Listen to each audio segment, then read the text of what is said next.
Sejam bem-vindos a mais esse podcast. Eu sou Paulo Gonçalves e eu estou aqui novamente com a Gláucia Ceciliato para a gente bater um papo, conversar um pouquinho. Eu sei que muita gente, que vai ouvir aqui a nossa conversa pode sentir muita empatia, porque a Gláucia pode nos deixar muitas mensagens em que possamos pensar a respeito de muitas coisas, tá? Então, Gláucia, obrigado por ter aceitado bater um papo comigo aqui novamente no podcast. Eu queria convidar você para deixar suas considerações iniciais aí. E aí, Gláucia, tudo bem? Paulo, é um prazer falar com você de novo. Aquela entrevista que a gente fez primeira, eu gostei muito, achei que você me deixou muito à vontade. Então, estou aqui para a gente continuar nosso papo, conversar mais um pouquinho. Contente porque eu sei que tem muita gente que nos ouve. Eu mando desde já um abraço carinhoso para todos os que tiverem a vontade, a paciência de ouvir no nosso bate-papo. Gláucia, eu que agradeço, muito obrigado por estar aqui. Realmente as pessoas vão se deliciar com muita coisa que a gente vai falar aqui, porque os pensamentos que são gerados, quando a gente bate papo, até da outra vez, deu muitos comentários, as pessoas conversaram entre si sobre o que foi falado, então isso é muito bom. Mas e aí, Gláucia, como é que tem passado esses tempos de pandemia? Como que está acontecendo aí tudo aí perto de você? Só para a gente falar um pouquinho, a respeito de você mesmo. Como é que tá essas épocas aí? Épocas difíceis, muitas pessoas estão falando. Como que você vê aí a situação? Olha, Paulo, eu considero uma época muito difícil. Para mim foi... Aí está sendo, porque eu sempre fui muito passeadeira, muito rueira. Eu sempre fui para onde eu tinha vontade, ao cinema, nunca me incomodei de sair sozinha, sou muito independente. E de repente me vi aqui tolhida, presa em casa. Aí logo no começo eu peguei Covid. Só que foi um Covid assim muito bondoso, não deixou nenhuma sequela, não tive falta de ar, não tive nada, só cansaço e depois passou o cansaço e não tive mais nada. Então foi uma coisa bem suave para mim. Mas essa coisa de ficar em casa, me mata. Porque eu gosto de rua, eu gosto de ver gente. Eu adorava andar na Paulista, que é cheia de gente o dia inteiro. Eu gostava, eu ia observando as pessoas na rua. De vez em quando eu parava para conversar com alguém que estava sentado lá no chão cantando alguma coisa.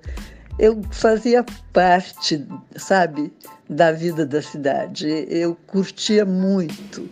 São Paulo eu acho uma cidade assim maravilhosa e eu curtia São Paulo de todas as formas possíveis. Então foi bem difícil, continua sendo bem difícil. Perdi muito daquele entusiasmo de fazer as coisas e tudo. Enfim, sempre aparece alguma coisa para a gente fazer, como um áudio, agora, por exemplo. Gláucia, você falou isso aí, comecei a pensar muita coisa, E as pessoas, por exemplo, em terapia, no meu trabalho como terapeuta, as pessoas às vezes falam muito sobre isso. Minha rotina foi quebrada, e agora que às vezes as coisas parecem que vão engrenar, será que eu vou ter que aprender alguma coisa que eu já fazia? E uma coisas que ninguém esperava mesmo, E o que você fala é isso mesmo, as pessoas muito ativas deixaram de ser, forçadamente, e acaba realmente dando esse sentimento, eu preciso fazer algo. E a gente sempre fala para as pessoas, procure fazer algo, mesmo que seja dentro dos limites onde você pode, Mas é isso aí mesmo. E também o fato de você ter pego Covid, E que bom que foi mais moderado e tal, e tudo correu bem com você, Mas tá bom, Gláucia, eu lembro que quando a gente estava preparando esse bate-papo, a gente trocou umas mensagens antes para a gente poder agendar tudo. E eu lembro que rolou um papo muito legal para a gente falar, que é sobre a protestantização da igreja, como que a gente pode, você que viveu uma parte do tempo que tem a ver com a igreja, nesse assunto, como que você pode começar esse assunto para a gente? O que você viu? Como que foi essa época né, de protestantização da igreja, para a gente começar a puxar, porque eu sei que isso é um assunto muito importante, que às vezes fica despercebido de muita gente, porque está lá na história, e você viveu isso, né? E como que foi isso para você? Como que foi essa época? O que que você viu de diferente? Tenta dar um início para a gente aqui sobre isso, Glaucia, que eu sei que você tem muito para falar sobre isso. Bom, a maioria de vocês não sabe, mas a igreja, no seu comecinho aqui no Brasil, era muito agradável, era muito gostosa, não tinha tensão, não tinha crítica, não tinha uma mão firme na cabeça da gente, obrigando a gente a fazer as coisas de um jeito ou de outro. Era completamente diferente, era muito descontraída, era muito gostosa. Eu acho que talvez porque eram os missionários que dirigiam tudo. Eles eram o presidente do ramo, pelo menos só tinham um ramo, era presidente do ramo, um missionário, e eles eram alegres, descontraídos, muito gostosos. E, de repente, as coisas foram correndo bem durante muito tempo. Todo mundo estava feliz, todo mundo estava alegre, nós gostávamos, adorávamos ir para a igreja. Tinha 2 jovens da minha idade, que era o X Loncardim e o Nívio Alcover. Éramos o trio de adolescentes dentro da igreja no começo aqui no Brasil. E tudo ia correndo muito bem, até que eu me lembro perfeitamente, até o lugar em que eu estava. Eu estava em cima de uma cadeira, pregando um enfeite, qualquer uma decoração, para um baile que a gente ia ter. Nós estávamos todos animadíssimos com esse baile. Nossa, e estava aquela animação. E justamente naquela época tinha entrado na moda aquela calça boca de sino. Não sei se vocês sabem o que é, mas era uma calça que alargava embaixo como se fosse um sino. E aquilo estava na moda, então ia ter um baile da igreja em São Paulo, e todas nós mandamos fazer calça de boca de sino, porque era aquela animação para ir para a festa, para o baile, com as nossas roupas novas, super na moda e tudo. Na véspera do tal do baile, que ia ser no sábado, então, numa sexta-feira, nós estávamos lá no salão, que era aquela igreja enorme que tinha na esquina da Rebouças. Nós estávamos colocando a decoração para o baile do dia seguinte, e todas as moças já tinham providenciado a sua calça boca de sino para ir para o baile, porque era a última moda. E eu me lembro que eu estava em cima de uma cadeira pregando uma decoração, quando alguém, não me lembro quem, chegou lá no salão e disse: está proibida a entrada de moças com calça comprida no baile de amanhã. Bom, aquilo foi um divisor de águas, porque de descontraída, alegre e feliz que era a igreja no Brasil, passou a ser uma igreja assim, que ficava prestando atenção e criticando a maneira da gente se vestir, a maneira de tudo. Foi uma mudança naquele momento, eu me lembro, quando disseram: vocês não vão poder entrar no baile com calça comprida. Foi um divisor de águas. Dali para frente, tudo, absolutamente tudo mudou. De igreja feliz, que era de jovens felizes, descontraídos, passamos a ter, não digo medo, mas um receio de que a gente não ia poder mais fazer as coisas que nós estávamos acostumados a fazer e que gostávamos de fazer. Eram as coisas que nos davam alegria. Não era nada demais, não era nada de pecaminoso, nada. Mas simplesmente uma calça comprida, boca de sino ser proibida, para nós foi um choque tão grande que, a partir daquele momento, tudo mudou.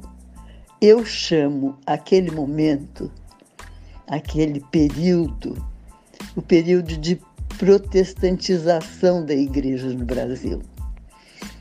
Eu acho, ao que tudo indica, foi a entrada de 3 ministros protestantes, vocês sabem quem são, que entraram, se batizaram na igreja e trouxeram aquele ranço do protestantismo para a igreja.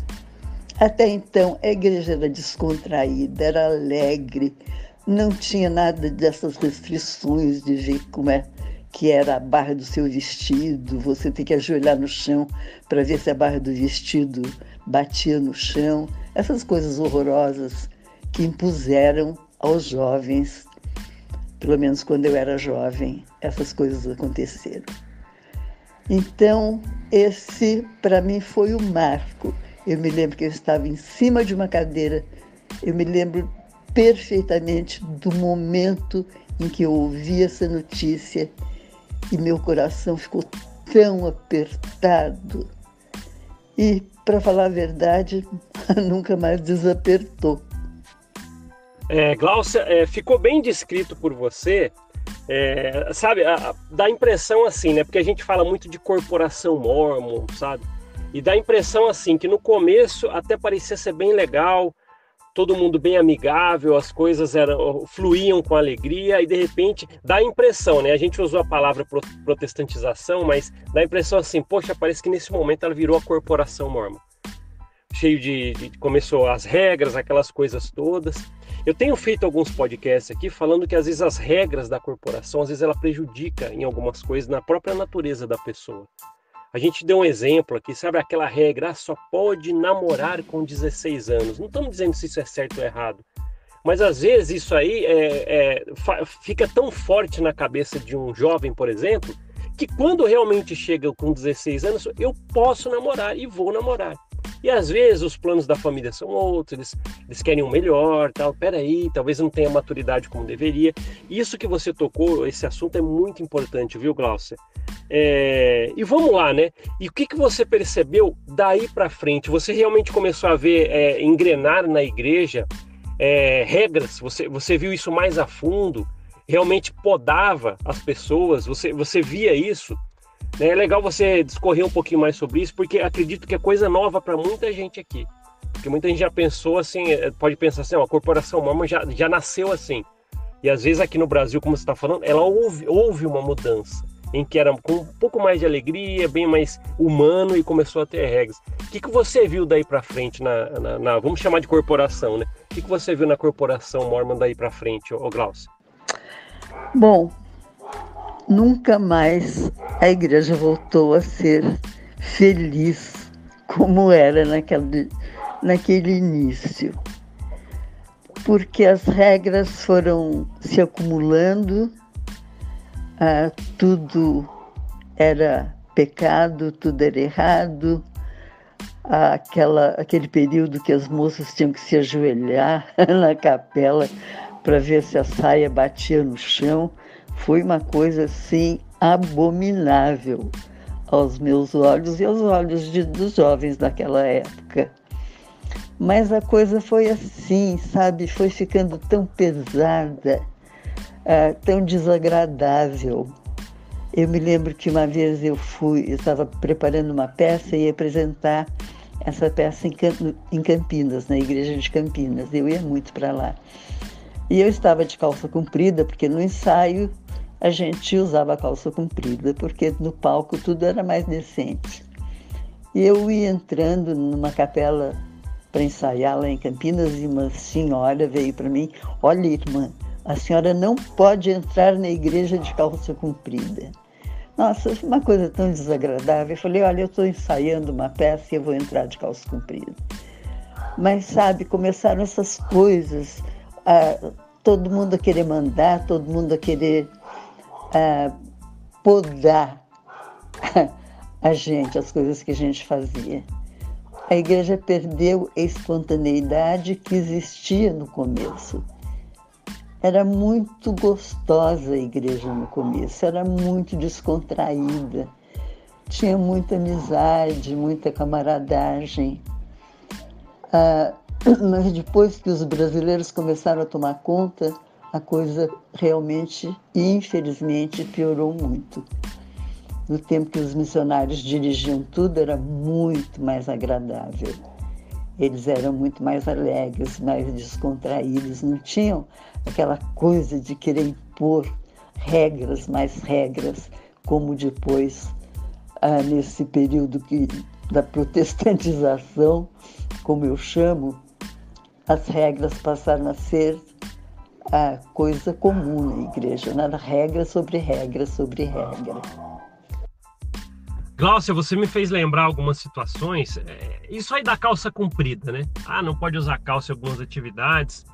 E eu lembro que eu ainda não tinha ido para a missão e estava tendo um baile, você falou um baile sobre isso, né? Aqueles bailes no padrão, com a luz acesa, aquela coisa toda. As músicas tinham que ser revistas por algum líder, todas queriam tocar no baile, sabe? Aquela chatice só. Hoje a gente vê, né? Na época eu fazia parte do padrãozinho, né? E eu recordo, Glaucio, me fez lembrar isso na hora que você disse. Uma pessoa, uma moça que era membro novo, ela chegou de calça no baile. E não podia, sabe, nem no baile. E eu lembro que eu estava do lado quando o bispo da época chamou ela do lado e falou assim, ó, faz o seguinte, volta para sua casa e tenta colocar uma saia, alguma coisa, porque aqui pode entrar. Aí eu lembro que ela falou, mas ninguém me avisou, era membro nova. E ela foi. Hoje, eu me coloco no lugar daquela pessoa. Se eu tivesse no lugar dela, eu nunca mais pisaria naquele lugar por ter feito isso comigo. E eu imagino quantas vezes, quantas pessoas já foram podadas em N coisas, não estou falando agora só da calça comprida, por causa dessa corporação. Por isso, Glaucio, que quando eu vejo as pessoas, quando converso, né, depois de iniciar esse projeto, já há um tempo, com uma Mama Ova, e conversando com muita gente, a primeira coisa que a pessoa fala, depois que eu saí da igreja, eu me senti livre, senti com mais liberdade. Sempre utiliza a liberdade, né, quando vão falar a respeito da sua saída da igreja, agora eu tenho mais liberdade. Então. Por quê? Venha casar com o que a gente está falando aqui. Essa parte de ser podado em muita coisa. Agora não precisa ser mais quando você sai da corporação. E é muito importante isso. Glaucia, você sentiu, vamos partir para isso, você sentiu diferença depois que você deixou de ir à igreja? Abandonou essa corporação mórmon? Você sentiu também mais liberdade? Por causa desse cerceamento que você teve, que você sentiu a igreja adquirindo, tal, até você sair. Você sentiu que uma certa liberdade, podemos usar essa palavra também? Você se sentiu mais livre? Como que foi para você? A igreja e depois sem igreja. Dá para sentir isso como muitas pessoas falam para mim? Eu senti mais liberdade ao sair. Como é que foi essa mudança? Você sentiu isso também? Olha, dizer que eu senti mais liberdade...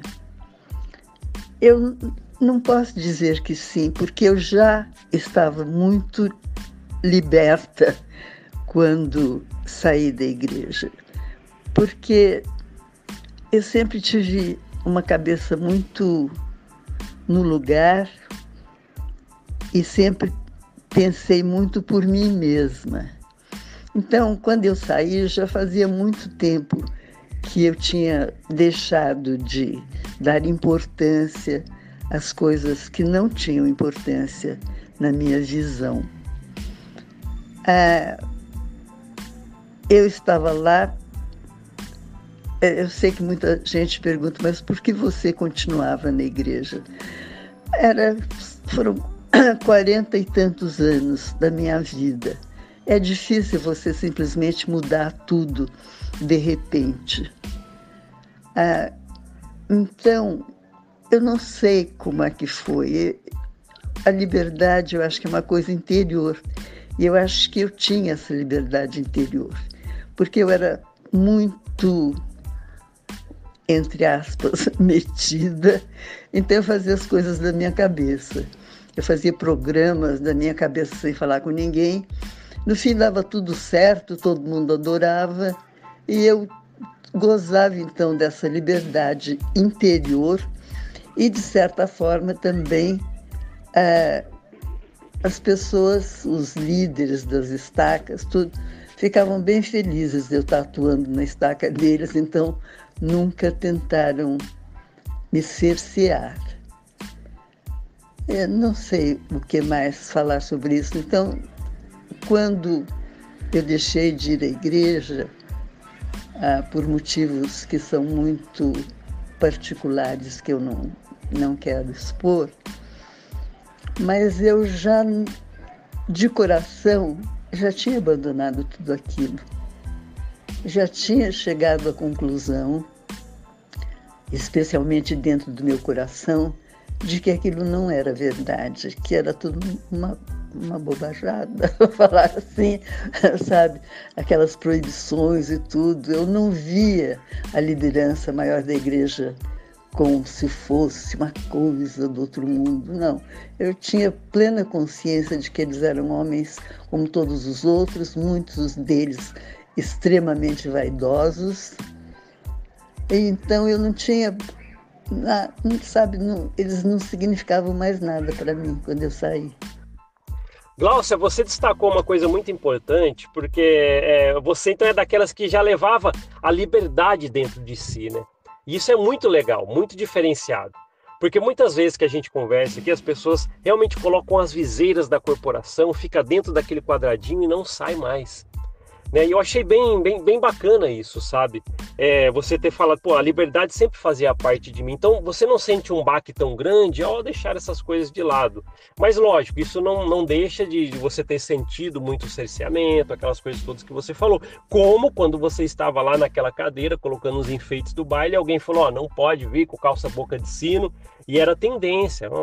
Né? Hoje a gente vê que é um podamento ridículo. Lógico, é coisa de protestantização mesmo, né? Você usou bem a palavra, né? A gente começou a entender como que a igreja passou no Brasil de ser uma coisa um pouco mais alegre e humana para isso aí, né? Gláucia, quando você traduziu o Milagre do Perdão, né? Volta a falar, quem não viu o nosso primeiro bate-papo no primeiro podcast, vá lá, vou deixar o link na descrição no YouTube, para você ver o primeiro bate-papo. A Gláucia, ela traduziu o Milagre do Perdão, que é um livro bem famoso na igreja, para o português, ela fez a tradução.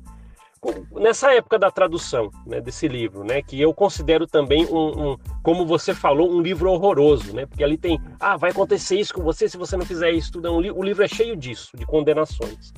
Né? Você já estava meio abandonando a corporação dentro de si, você já estava abandonando a igreja quando começou a tradução do livro do Milagre do Perdão. Como é que foi dentro de você, Sérgio? Como é que você estava a sua ligação com a igreja nesta época? Eu era bem firme na igreja e aquilo arrasou comigo, acabou comigo. Nossa, me senti muito mal, como se qualquer coisa ligada a sexo fosse sujo, fosse um pecado. Nossa, que livro horroroso, custei para me libertar daquele lixo, né? Porque o livro realmente é um lixo que foi imposto a gente. E eu estou muito feliz que agora essa campanha para que o livro seja deixado de lado, abandonado, não seja mais usado, porque é uma judiação o que aquele livro faz com as pessoas. Fico com muita pena de quem leu, porque eu sei o que eu sofri enquanto traduzi aquele livro. Eu acho que eu chorei a maior parte do tempo em que eu traduzi o livro. Gláucia, realmente, quando a gente fala desse livro, O Milagre do Perdão, que é bem famoso na igreja, na época minha de missão, né? Era até aconselhado assim para alguns missionários, nem lê esse livro, que senão você vai ver muitas condenações, e muitos se sentiam tentados e liam o livro. E, nossa, eu li lá no livro, poxa, vai acontecer isso comigo, isso. A pessoa leva mesmo, fica um trauma. Pô, ele pensa que ele vai ser julgado por muitas coisas a vida toda. E por coisas naturais de seres humanos. Realmente, eu compartilho a mesma palavra que você usou para esse livro. Horroroso. Tá? E não adianta quem tá com a recomendaçãozinha no bolso, membro da igreja, firme, que vem aqui me criticar, ou criticar as coisas que a gente fala aqui. É um livro horroroso. Não condiz com as coisas que realmente as pessoas precisam vivenciar, colocando julgamentos em coisas naturais. Tá? Glaucio, obrigado por compartilhar isso. É importante a gente falar isso para as pessoas entenderem. Né? Tudo que vem dessa corporação, e muitas coisas, né, que vem dessa corporação, prejudicam. E ficam discretas, né? E só quando alguém realmente, assim, que fez parte de um projeto, como você, por exemplo, traduziu, leu minuciosamente e tal, e isso mexeu com você e demorou tempos para você esquecer isso, tá? Ô, Glaucia, uma outra coisa que eu queria falar com você aqui nesse podcast, as pessoas que têm falado comigo sobre você, Glaucia, pô, foi legal o bate-papo que você teve com ela, que legal, como é que ela é? Já me perguntaram como é que ela é, falaram, Glaucia, isso foi legal, poxa, sempre atenciosa, muito espiritual. As pessoas sentem isso em você, que você ainda é muito espiritual. E até pelo seu livro, Pulsar de Luz, isso muito descrito, dá a impressão, poxa, a Glaucia realmente é muito espiritual. E você saiu da igreja, como muita gente que ouve a gente aqui. E uma pergunta, né, que eu quero falar para você, que veio já de muita gente, realmente a sua experiência, o que você tem a dizer sobre isso? Né? A pergunta é a seguinte: quando você sai da corporação Mormon, muita gente acha que você deixa de ser espiritual, mas não. Por exemplo, você, Glaucio, saiu da igreja e continua muito espiritual, mas as pessoas veem você dessa forma. Então, o que você tem para dizer para essas pessoas que falam assim, como sair da corporação Mormon e continuar uma pessoa espiritual? Eu sei que é uma coisa muito íntima, mas assim, o que você tem a dizer, né, pelas pessoas te verem como uma pessoa muito espiritual e fora da igreja? Tá? Como permanecer espiritual pós-mormonismo? A espiritualidade é a coisa mais profunda que a gente pode ter, ou que a gente pode sentir. Eu acho que, de certa forma, a espiritualidade é alguma coisa que você já traz com você. Porque eu me lembro que eu era criança e sentia um desejo de fazer alguma coisa de bom na vida, de abrir um orfanato. Ou eu entrava numa igreja e sentava lá e ficava esperando, sentindo alguma coisa. Então, eu acho que a espiritualidade, você pode trabalhar a espiritualidade, mas ela já vem com você. Não sei se você adquire, eu não posso responder a isso. Mas, para mim, foi desde pequena, eu era muito séria a respeito das coisas espirituais, das coisas religiosas. Na minha família nunca se tratou de religião, nunca ninguém foi religioso, nada. Mas eu tinha comigo uma coisa assim, forte, uma ligação espiritual com o infinito, com Deus, provavelmente, não sei. Então, é uma coisa que foi muito importante na minha vida depois que eu saí da igreja. Depois que eu saí da igreja, a intensificação da espiritualidade. Porque a igreja não traz espiritualidade nenhuma. Nunca ouvi um líder dando uma mensagem realmente espiritual. Nunca vi, na verdade, um líder espiritual dentro da igreja. Nunca. Era tudo tratar da corporação, tratar das regras, do que tinha que fazer, do que não tinha que fazer. Espiritualidade realmente nunca encontrei dentro da igreja. Mas eu tinha ela dentro de mim. Eu tinha uma ligação com o infinito, uma ligação com, não sei se a gente chama de Deus. Eu tinha uma ligação forte, espiritual, desde criança. Eu andei a escola católica, juventude estudantil católica, li livros espíritas, eu rodei por aí. Nada me satisfez. Quando encontrei a igreja, eu era ainda criança, já tinha passado por um monte de coisas e alguma coisa ali me atraiu e eu fiquei lá 46 anos. Mas não foi na igreja que eu busquei espiritualidade. Eu fiz um curso chamado Quarto Caminho, do Gurdjieff, não sei se você já ouviu falar.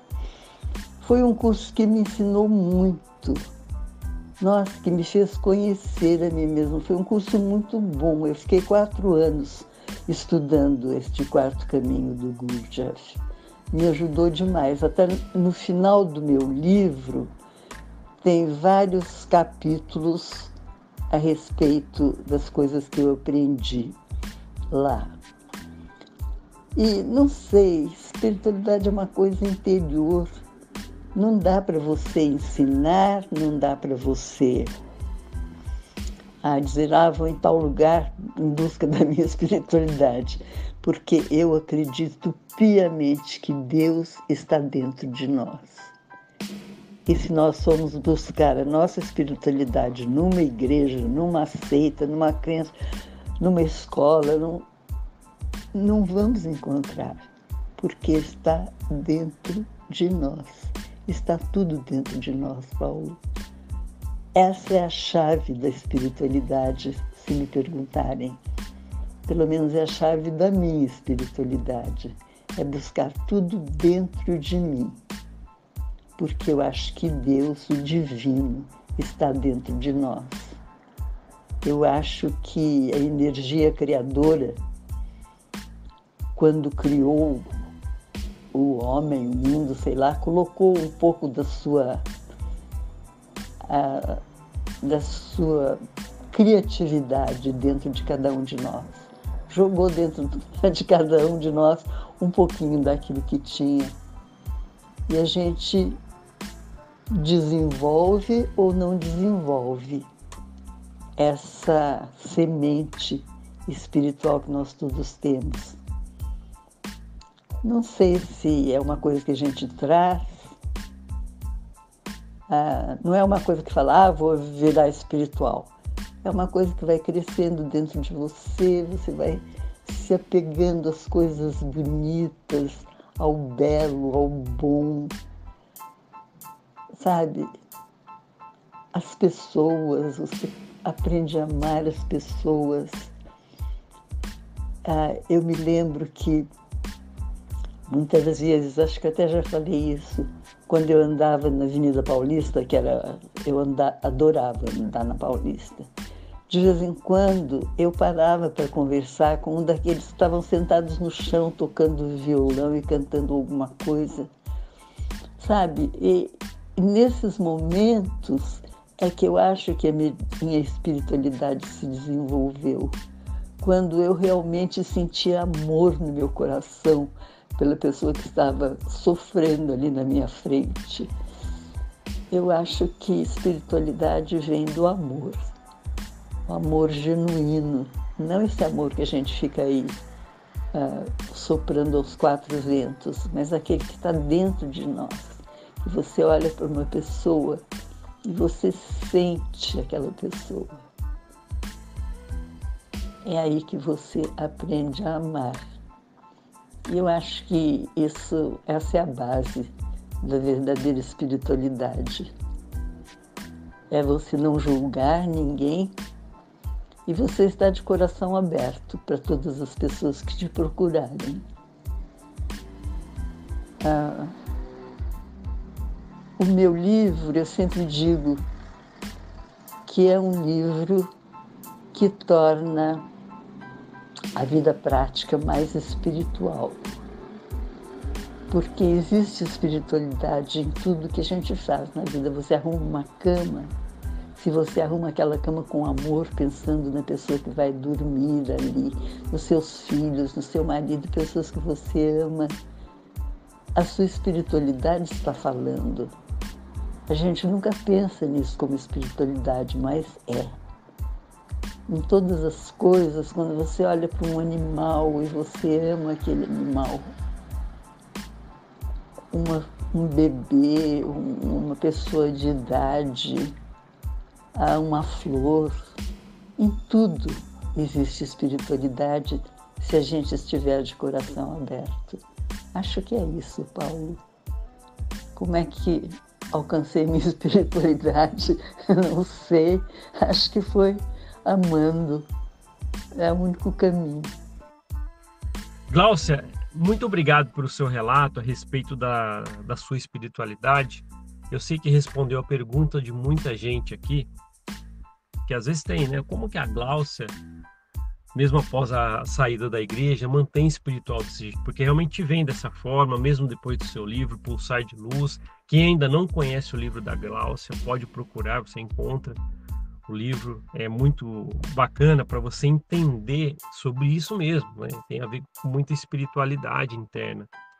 E eu acho legal você ter falado isso, Gláucia, porque as pessoas, às vezes, não é todo mundo que sai que quer abandonar de vez uma certa espiritualidade, uma certa crença dentro de si, algo com que busca ser melhor interiormente. E então, como isso? Você deu muitas dicas aqui que as pessoas acreditam que vão se identificar com muita coisa e também vão buscar fazer algumas coisas que você falou. Porque você diz, pô, parava para falar com algumas pessoas na rua, pô, ali é a minha espiritualidade. E eu já vi relatos assim. A pessoa saiu da igreja, mas um dia pegou um teclado e foi tocar para os velhinhos no asilo. Sabe, aqueles que estavam lá, que a família não visitava mais. E a pessoa saía de ter feito esse evento, ninguém mandou ela fazer, ela fez porque ela quis. E ela voltando e falando assim, nossa, em décadas dentro da igreja, em sacramental, serão, conferência, eu nunca me senti tão bem quanto ir até esse asilo tocar para os velhinhos. Olha só, né? A pessoa consegue encontrar a sua própria espiritualidade, sim. Gláucia, você não tem ideia como foi bom falar com você aqui. Olha só, a gente navegou pela história da igreja no Brasil, a protestantização da igreja, quando ela começou a ter uma diferença ali de mais humana para regras, e falou sobre algumas coisas aqui que foi abrindo caminho para chegar nessa espiritualidade, de como se manter espiritual, caso as pessoas queiram se manter assim, que eu acho que é uma coisa muito importante, vem da essência, né, como você disse aqui. Gláucia, eu só tenho que agradecer por cada palavra que você disse aqui, veio agregar a todo esse trabalho de podcast que a gente tem há um tempo, vem em conjunto com o que a gente já falou lá a primeira vez. Volto a falar, quem não ouviu a primeira entrevista que eu fiz, né, o primeiro bate-papo com a Gláucia, vou deixar na descrição no YouTube. Se você estiver ouvindo pelo Spotify, Google Podcast ou Apple Podcast, vá até o YouTube, porque na descrição vou deixar o link para você ver o primeiro bate-papo, se você ainda não viu, para você entender aqui algumas coisas que a gente começou falando lá e parece que vem mandando para cá. Gláucia, queria convidar você para deixar suas considerações finais, um recado para o pessoal. Muita gente gosta de você, viu, Gláucia? Muita gente. Eu senti muito isso no primeiro bate-papo. As pessoas entrando em contato comigo. Como que ela é? Olha só, as pessoas querem saber como que você é, assim, nos bastidores, né? A Gláucia é isso, é o que você está ouvindo aqui, né? Cheio de compaixão, empatia, uma pessoa muito espiritual, com muitas coisas a falar, nos ensinar, né? Então, convido você, Gláucia, fica à vontade e usa esse tempo para você falar aí o que você sentir. Gente, eu fico muito comovida, emocionada por saber que vocês querem me ouvir, porque meu coração é muito voltado para fora. E vocês que foram, ou ainda são, não sei, membros da Igreja Mórmon, a qual eu pertenci por 46 anos, eu tenho um carinho especial por vocês, porque eu sei tudo que vocês passaram, tudo que vocês sofreram, tudo que vocês esperaram e não alcançaram. Eu sinto muito, sabe? Eu sofro muito quando eu penso no sofrimento de vocês. Eu não tinha muita noção disso até entrar para esses grupos anti-mormons, né, os mormons, e que eu vi que o sofrimento que eu passei, vocês passaram, às vezes, muito pior ainda do que eu passei. Isso me tocou demais. Pensar, nossa, quanta gente sofreu sem necessidade, né? Mas a gente tinha que passar por isso para talvez aprender, não sei. Eu acho que em tudo existe um aprendizado. E então tudo é válido, né? Para mim tudo foi válido. Não me queixo. Sofri, sofri muita inveja, muita perseguição, mas também tive grandes alegrias. Tenho grandes amigos que eu amo de todo o coração e sei que me amam também, que estão lá dentro da igreja, mas que não deixaram de ser meus amigos. O amor não diminuiu. Agradeço muito a atenção de vocês e qualquer coisa que vocês queiram me perguntar, entrem lá no Messenger, né, que é fácil. Podem perguntar, podem falar comigo a hora que vocês quiserem. Paulo, mais uma vez, muito obrigada. Você é ótimo. Tenho um grande carinho por você e muita gratidão, porque foi você que abriu a porta para mim, para eu começar a falar com as pessoas. Muito obrigada, um abraço, beijo carinhoso para todos. E para você, Paulo, mais uma vez, muita, muita gratidão. Gláucia, depois dessas palavras aí, a gratidão é minha, né? Sou bem feliz de poder receber você aqui. Quantas vezes forem necessárias, voltaremos a nos falar. E só tem a agregar. Todo esse trabalho desse podcast, tudo que você deixou aqui agora veio agregar em todo esse portfólio de coisas que a gente já trouxe aqui, pessoas que já falaram, assuntos. E quando vem a Gláucia, né, vem você aqui falar, deixa mais rico todo esse material. Então, fica aí, então mais esse registro da Gláucia aqui para o nosso proveito. Então tá bom, falei aqui com a Gláucia Ceciliato. Se você quiser comentar no YouTube, fica à vontade, tem o espaço dos comentários, como a Gláucia abriu para você aí, que está ouvindo. Você pode chamá-la no Messenger se quiser falar alguma coisa, perguntar, ela se colocou à disposição. Então tá bom. Obrigado por ouvir esse podcast. A gente se vê na próxima. Até mais. Tchau, tchau.